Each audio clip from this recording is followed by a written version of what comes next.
UI cinema చూస్తున్న మాత్రం mind blow అయిపోయింది అన్న. ఏమన్నా సినిమా యుఐ సినిమా టైటిల్ తగ్గట్టు ఉపేంద్ర గారికి మాత్రం అలా అట్లా చూపించారన్న, ఎక్కడ కూడా తగ్గకుండా. అంటే ఆయన డైరెక్షన్ చేయడం కానీ, ఆ విధానం కానీ, ఆ స్క్రీన్ ప్లే కానీ, డైరెక్షన్ నిజంగా ముందుగా హ్యాట్సాప్ చెప్పాలి. కన్నడలో ఎంత పేరు ఉందో మన తెలుగులో కూడా అంత పేరు సంపాదించుకున్నాయినా. అంటే మేము చిన్నగా ఉన్నప్పుడు వచ్చిన సినిమా ఉపేంద్ర రా సినిమా, అలాంటి చూసి మేము ఎంజాయ్ చేసాం అప్పట్లో. అంటే చిన్నగా ఉన్నప్పుడు వచ్చినప్పుడు తర్వాత మళ్ళా హీరోని మన తెలుగు హీరో రాజశేఖర్ని పెట్టి మళ్ళీ ఓం సినిమా తీసి సెన్సేషనల్ బ్లాక్ బస్టర్ మూవీ. అలా తర్వాత 9 years కంబ్యాక్ తర్వాత మళ్ళీ వచ్చి మళ్ళా ఒక యూఐ తోటి మళ్ళీ టైటిల్ తోటి వచ్చి మళ్ళీ బ్లాక్ బస్టర్ కొట్టిండు.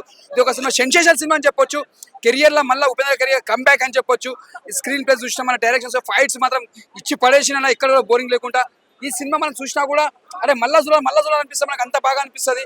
అంటే ఈ కథ తీసిన విధానం కూడా, స్టోరీ తీసుకోవడం విధానం కూడా చాలా కొత్తగా ఉంటుంది, ఒక డిఫరెంట్ ఉంటుంది. ఇదొకటి ఉన్నోనికి లేనోనికి సమాజానికి నడిచేది. ఈ సినిమా మనం ఒక సినిమా లాగా చూసుకోవాలి, కానీ మనం వేరే తప్పార్థం చేసుకోవద్దు.